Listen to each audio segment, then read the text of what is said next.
Happy Tuesday. Today is Tuesday, July the 28th, 2020, and today's daily Bible readings come to us from Psalm 65, 8 through 13, Genesis 30, 37 through 43, Ephesians 6, 10 through 18, or you could have read Psalm 119, verses 121 through 128, and 1 Kings 4, 29 through 34, and then again finishing up with Ephesians. And I'm going to look at 1 Kings 4, 29 through 34.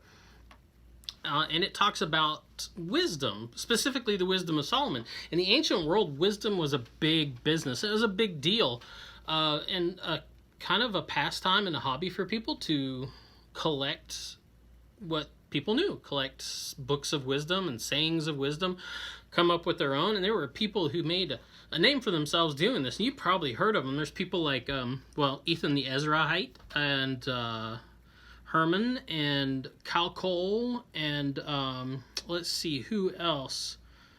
See, I mentioned Ethan the Ezrahite and Heman and Calcol.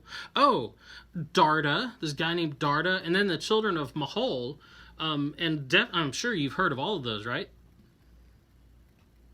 Yeah, you're like, if you're like me, when you read this, you're like, the children of who?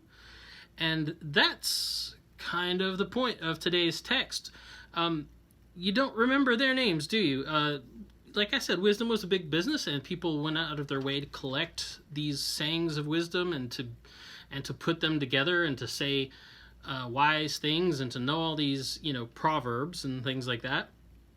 And so the author of 1 Kings lists all these people, saying that Solomon, his wisdom surpassed all the wisdom of all the people of the land and the lands around him. And then he lists these people of whom we don't really know, and probably wouldn't know of them if it weren't for the author of 1 Kings. And so nobody really remembers them, but we remember Solomon.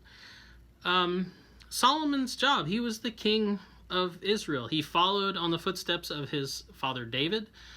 We talked about that last week, how there was, questionable change of command, transition of powers.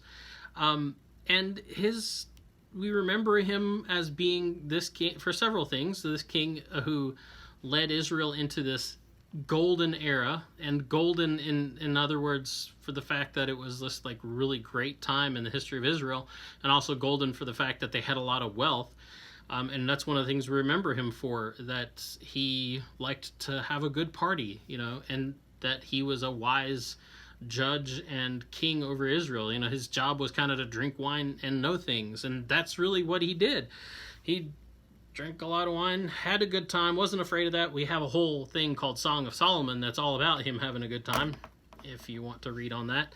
And he knew things, and specifically we're told that his wisdom was a gift for God. So the text on Sunday was from 1 Kings 3, 5 through 12, and it's the story in which God comes to Solomon and asks him what he would have him give him. Right? In other words, you're the new king of Israel, what can I do for you? And Solomon wisely asks for God to give him wisdom. For specifically to do two things, to govern and to discern between good and evil. And God is so pleased with that request that he gives him everything, right?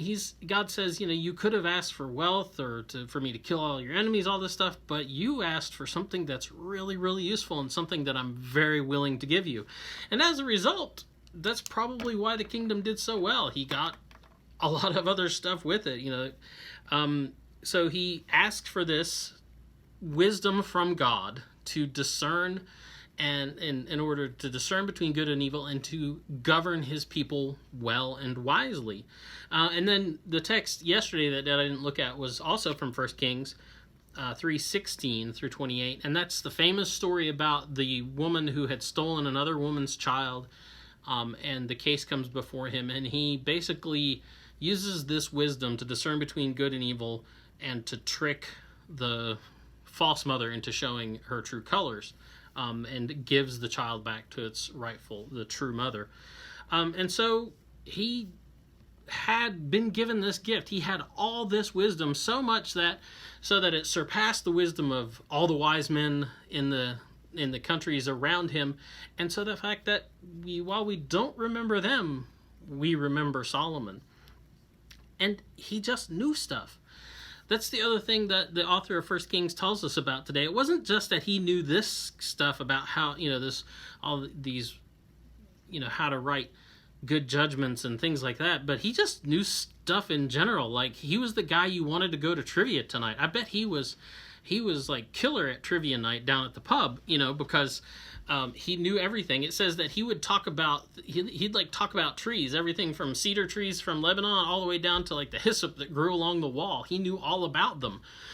Somehow he just knew. It's not like he had, like the Audubon Almanac. He just knew it. He knew everything about all the animals, about all the birds. If you were sitting there, you could ask him a question. He knew about it. So, yeah, he would have been like killer on Jeopardy. It says that he wrote 3,000 proverbs and 1,500 songs, spoke of the trees and the animals. He just knew it all. Now, why is this important? I think it's kind of important because it shows how seriously God took giving him this gift. Like I said, God was really pleased when Solomon asked him for wisdom in order to govern and discern correctly between good and evil. And I think God was so thrilled that God is a gracious giver. When you ask him for something that he really wants you to have, he tends to give it to you in abundance. And that's what we see here. Solomon received God's gift, and Solomon couldn't contain it. It was this outpouring and overflowing. God's like, okay, fine, and just pours it all into him.